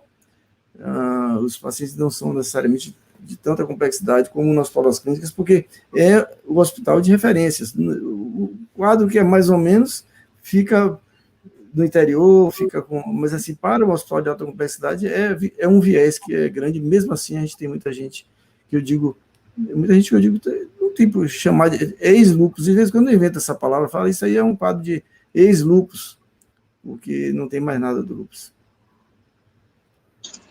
Que ótimo. Muitas pessoas preocupadas se o lúpus é genético, se ele pode transmitir para os filhos, né? Essa pergunta é comum mesmo, assim, de repente eu tenho um lúpus, eu estou vendo aqui uma pergunta ali, né? E a pessoa, assim, a chance de ter um outro caso na família é de 1 em 20, é 5%, é 1 em 20 de ter outro caso na família. E a pessoa que tem lúpus, o filho ou a filha tem que ter lúpus? Não necessariamente. E a mulher não vai engravidar porque tem lúpus, que o filho vai ter, não tem nada disso. O lúpus está controlado, sem medicação que imunossupressora pesada, pode engravidar e ter filho saudável e não necessariamente tem lúpus. Até numa condição chamada lúpus neonatal, que a criança nasce com características com lúpus neonatal, não necessariamente essa pessoa vai ter lúpus quando ficar adulto. Então, não precisa ter esse temor que a gente tinha antes, bem no começo, a gente tinha um temor de que todo mundo que tinha lúpus não podia nem, toda mulher não podia engravidar, porque essa coisa a gente tinha bem no passado remoto. Hoje está muito diferente a nossa visão.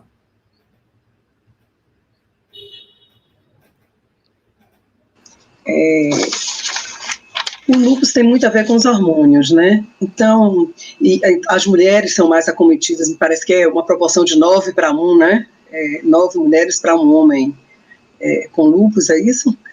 E quando chega numa idade mais adulta, é menos propenso a identificar o lúpus, né? Ela pode ter passado a sua vida sem ter, apesar de levar aquele gene, não sei. Então, tem algumas características de lúpus que são, assim, a gente sabe que tem a ver, lúpus é mais comum na raça negra, é mais grave na raça negra. O lúpus, numa pessoa que tem lúpus, uma parente do primeiro grau, tem 5% de chance de ter lúpus. Todas essas características de lúpus a gente já conhece. O lúpus, quando a pessoa tem exposição ao sol demais, tem mais chance de a doença reativar. Então, tem as características físicas, tem as características genéticas e tem a questão hormonal também do lúpus, que é talvez o estrógeno mesmo, que tem a sua participação, sua contribuição num background genético, a contribuição desse fator hormonal, por isso que é mais comum na mulher, por isso que depois da menopausa o lúpus fica mais tranquilo em termos de manifestação.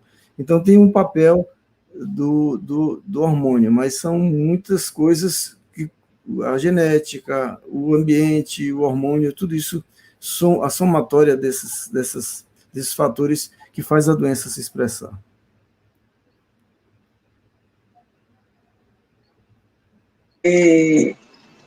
Uma pergunta o cérebro pode ser atingido pelo lúpus? Eu vi a pergunta ali no chat mesmo.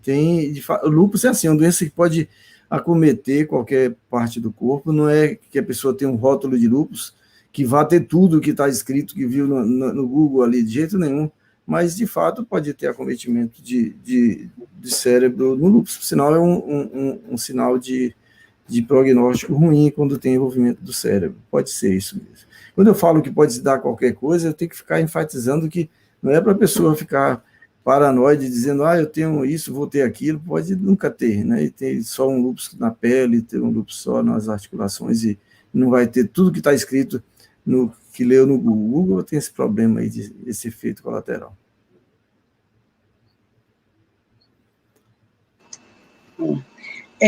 A gente ouve falar, sempre tem protocolos, né, umas chamadas para participar de protocolos.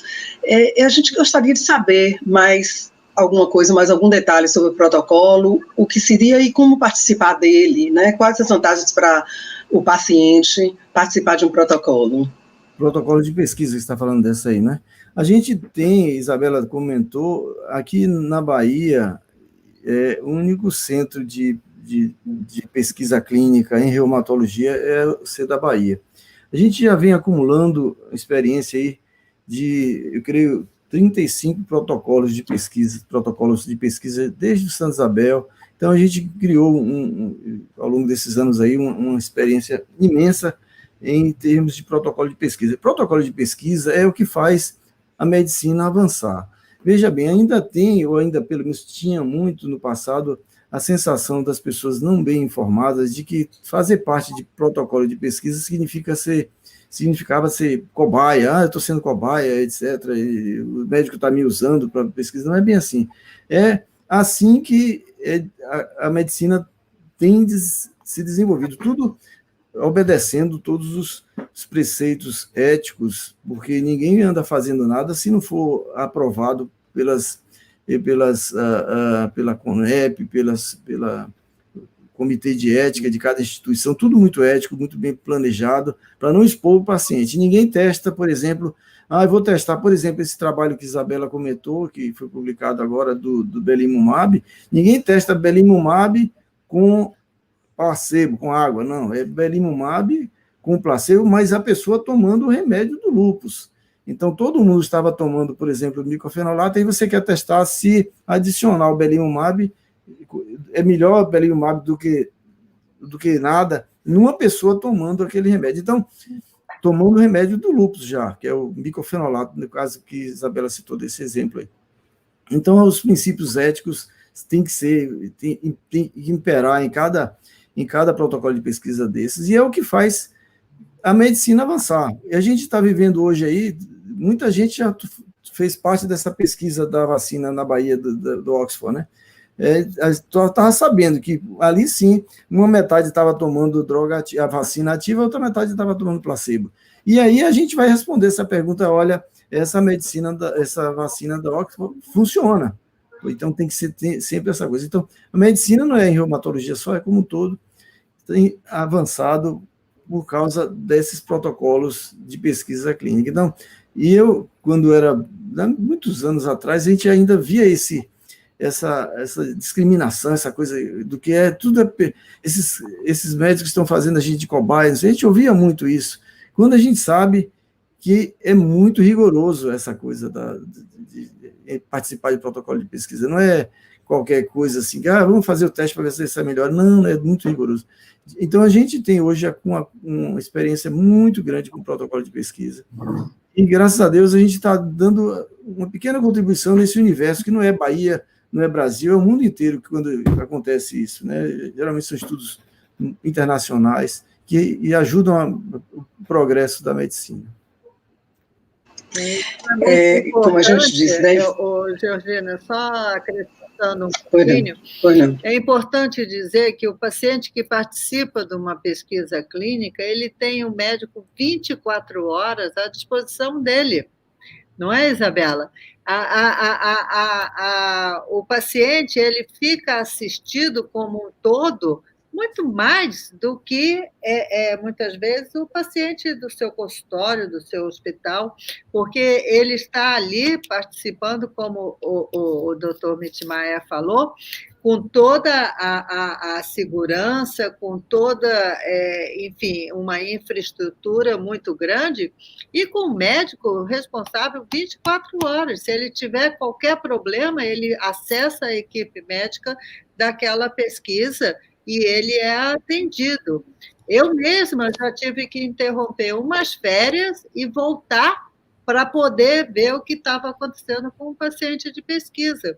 Então, isso é importante. O paciente não é cobaia, o paciente ele é muito bem visto, muito bem informado antes de qualquer coisa, e ele tem acesso à equipe médica a qualquer hora. Então, quando a gente sugere que convida um paciente para fazer parte de uma pesquisa, é porque aquele paciente se enquadra nos critérios de inclusão e esse paciente, ele realmente vai ter uma assistência diferenciada. Em relação à pesquisa, só a última coisa que eu queria complementar é que, curiosamente, nós, aqui, por sermos um centro de referência nessa condição, tivemos vários protocolos, ainda temos protocolos abertos para inflamação do rim e do lúpus, que é a nefrite lúpica. Uma particularidade nossa aqui da Bahia é que o governo do estado ainda não libera o micofenolato para todo mundo. A participação em protocolo de pesquisa de nefrite lúpica permitiu e permite, por exemplo, o uso, a utilização do micofenolato, acesso ao micofenolato, por exemplo, que é uma coisa que muitas pessoas participaram por isso, porque a gente não tinha como liberar o remédio. E, curiosamente, muita gente sem acesso à biópsia renal. É um procedimento que você tem que fazer com quem sabe fazer, que tem que ser lido com quem sabe ler, e muitos pacientes participaram de pesquisa, a gente foi até líder em alguns protocolos de pesquisa de nefrite lúpica, porque o paciente se beneficiou também, porque tem um laudo histológico da sua biópsia do rim, e o tratamento até depois que o protocolo de pesquisa acaba. Então, tem essas coisas todas aí, além do que Wanda comentou, que é a assistência maior do que a do consultório, com certeza. Sim. Como foi dito aqui, conhecimento, né, educação em saúde, né, se o paciente participa, conhece bem do que ele está participando, acho que a vantagem é dele, né? É para ele mesmo, né? Porque ele vai saber como agir com a sua doença, né? Com que ele não tem como resolver, então tem que aprender a lidar com isso, né? Bom, não sei, não tenho, acho que não tem. Tem uma última pergunta aqui. Sou portadora de esclerose sistêmica difusa, posso desenvolver o lúpus? Eu estou vendo essa pergunta, Georgina, já que você falou que é a última, eu vou responder duas que eu estou vendo aqui Um é quem tem nefrite lúpica pode engravidar.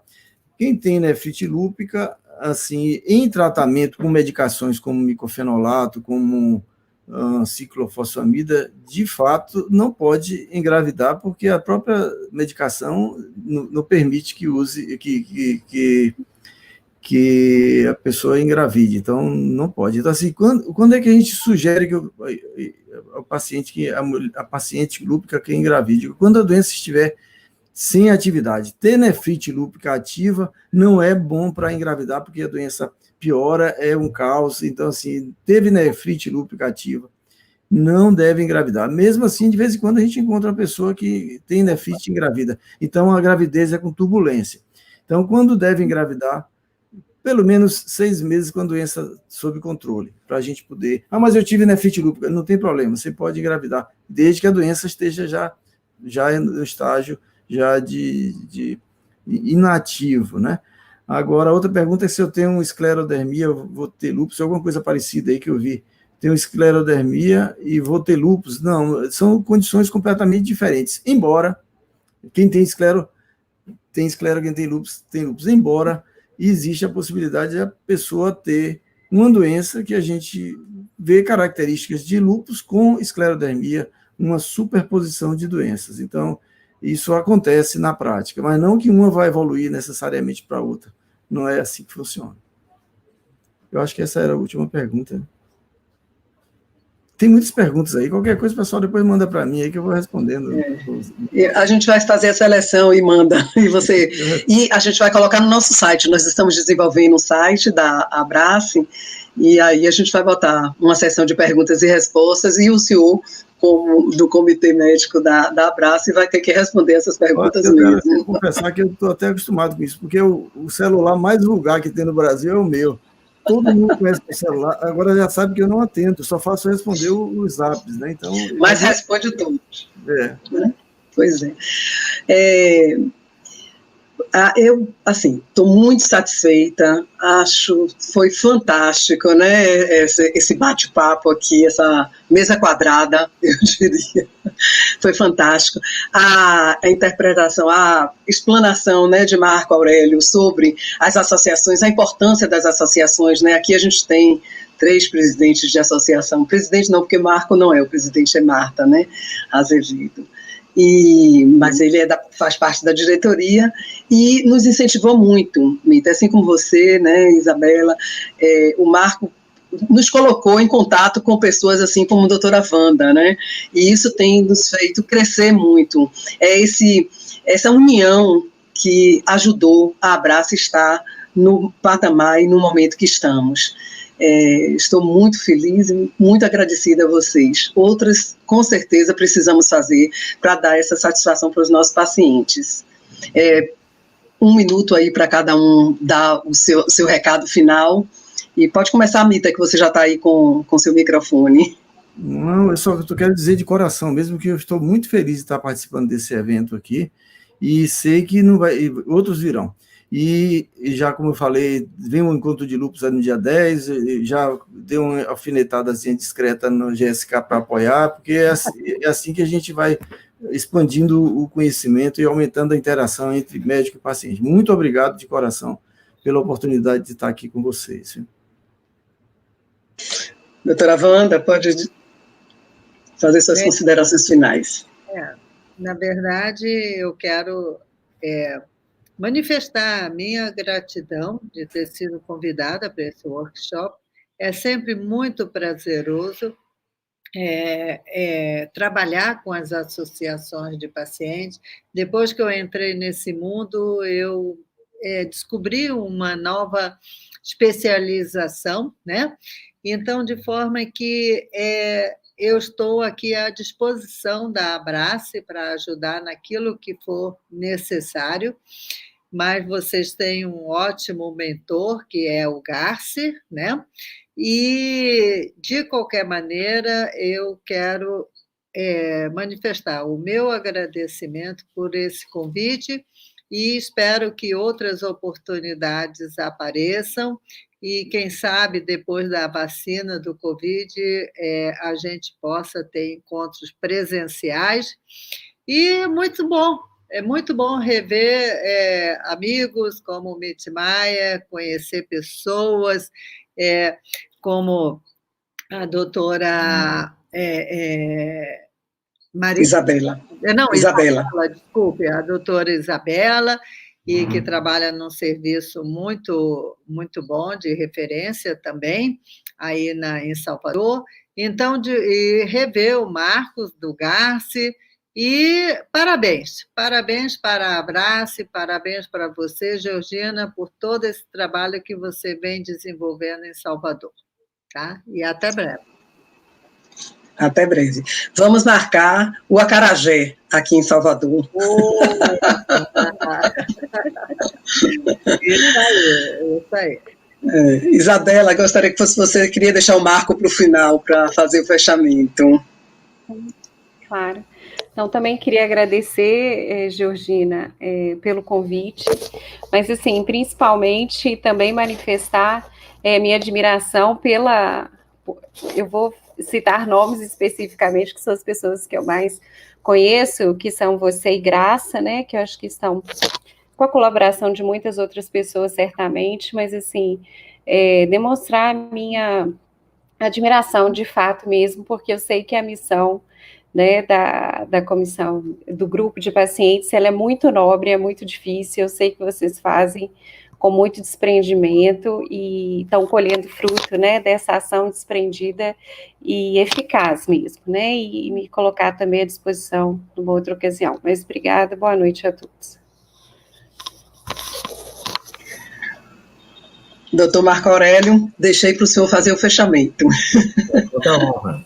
Foi um prazer muito grande rever a doutor Mita, a doutora Wanda, conhecer a doutora Isabela, e dizer que foi uma oportunidade muito interessante e que a Abrace continue nesse ritmo de crescimento. O doutor Mitter falou no início que uma associação com 2 anos com um trabalho tão gigante, e é assim mesmo, tá? É impressionante, eu fico me sinto muito gratificado em ter podido ajudar de alguma forma, continuo à disposição da associação. Você sabe, Georgina, que a gente está aqui, tá?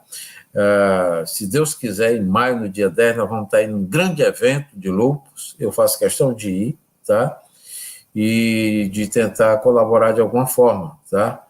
E vai ser um grande evento em Salvador, nós vamos poder nos abraçar, tá? E desejar a todos aí um bom final de semana, muita saúde, muito cuidado, e uma mensagem final aos pacientes da Bahia, do Nordeste, da Rede Nordeste, que acompanharam essa live. E, olha, como é importante ter uma associação de pacientes. Eu falei no início que vocês precisam chegar. Os pacientes precisam ter a associação como um porto seguro. E é isso que a Abrace está fazendo. Proporcionou hoje a vocês aulas formidáveis, tá? E é uma oportunidade de ouvir médicos renomados, com seu conhecimento trouxeram assuntos importantes, tiraram dúvidas, coisas que muitas vezes vocês no consultório não lembram de perguntar, e numa live vocês têm a oportunidade de perguntar e de ter uma resposta. Parabenizar a todos pela disponibilidade. Eu transmito aos médicos que participaram a minha gratidão, a gratidão dos pacientes reumáticos do Nordeste, por terem cedido o seu tempo. Eu sei, a jornada já é dura para vocês. Médico, para mim, é meu herói, seja qualquer especialidade dele, porque ele trabalha com a vida, né? E ele se dedica tanto. Então, é isso, gente. Vamos para frente, vamos continuar trabalhando. Não só o Garci, como eu, na minha pessoa, estou aqui à disposição da Abrace, e para qualquer momento. Só sabe meu número, tem meu WhatsApp, qualquer coisa me fala. Estou aqui à disposição, e a minha maior alegria é ver o crescimento da associação aí, de outras associações que estão aí na Bahia. Nós temos o Grupasa, temos a Loba, temos o Garba lá em Ilhéus, com o doutor Boniares e a Thaís, que estão fazendo um trabalho grande. E o doutor Maia, eu sei que o doutor Mita que tem ajudado a eles lá, e a minha gratidão, doutor Mita, inclusive uma paciente que a gente encaminhou aí para o senhor aí em Salvador. E é assim que a gente vai fazendo, tá? Obrigado, gente, pela oportunidade, tá? Um grande abraço, um grande cheiro cearense para todo mundo. Bom, eu queria, por fim, só agradecer a minha grande parceira, Graça, né? A Daniela, presidente da Abrace, e ao pessoal do pano de fundo, né?